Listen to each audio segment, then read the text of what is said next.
கிறிஸ்துவுக்குள் அன்பான கர்த்தருடைய பிள்ளைகளே, இன்றைய வேத வசனமும் ஜெபமும் அப்போஸ்தலனாகிய பவுல் கலாத்தியர்களின் நிருபம், கலாத்தியர் 6ஆம் அதிகாரம் 6ஆம் வசனம். மேலும் திருவசனத்தில் உபதேசிக்கப்படுகிறவன் உபதேசிக்கிறவனுக்கு சகல நன்மைகளிலும் பகிர்ந்து கொடுக்க கடவன். என் அன்பு கர்த்தருடைய பிள்ளைகளே, அப்போஸ்தலனாகிய பவுல் பரிசுத்த ஆவியானவர் மூலமாக ஒரு ஆலோசனை.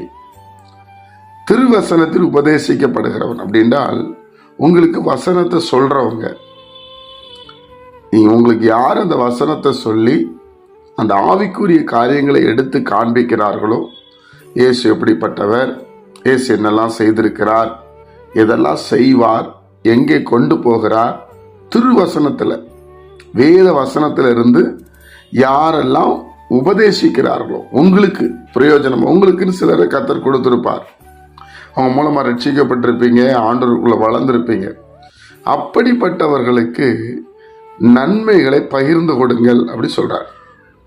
நன்மைகளை தமிழ் வேதாகம் அப்படி சொல்லுகிறது, பங்கு வைத்து கொடுங்க அப்படி சொல்லு. பங்கு வைத்து கொடுக்கணுமா, அப்படிப்பட்டவர்களுக்கு நீங்க செய்யணும் அப்படின்னு பைபிள் சொல்லுது. தேவனுடைய பிள்ளைகளே, அப்படி சொல்லிட்டு தான் கீழே நிறைய காரியங்களை சொல்ற. மோசம் போயிடாதீங்க, யோசித்து கொடுங்க, தேவன் தம்மை பரியாசம் பண்ண ஒட்டார். கர்த்தர் நிச்சயமா இந்த வசனத்தின்படி செய்கிற உங்களுக்கு ஆசீர்வாதத்தை தருவாரு. நீங்க எனக்கு ஒண்ணுமே தரலன்னு அவர் சொல்ல ஏற்றுக்கொள்ள மாட்டார். அதனாலதான் மனுஷன் எதை விதைக்கிறானோ அதையே அறுப்பான் என்று வேதம் சொல்லப்பட்டிருக்கும்.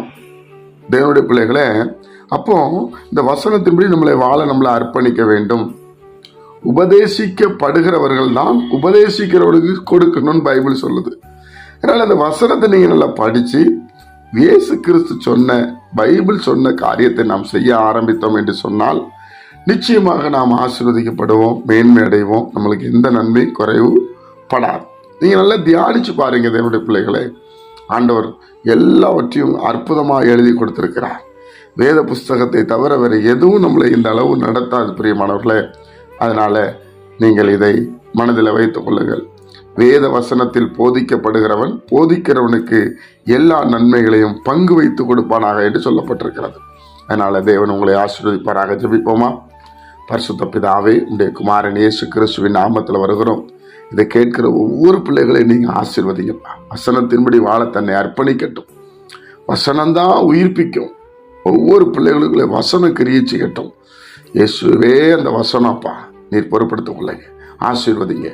இயேசு கிறிஸ்துவின் மூலம் ஜெபிக்கிற நல்ல பிதாவே, ஆமென்.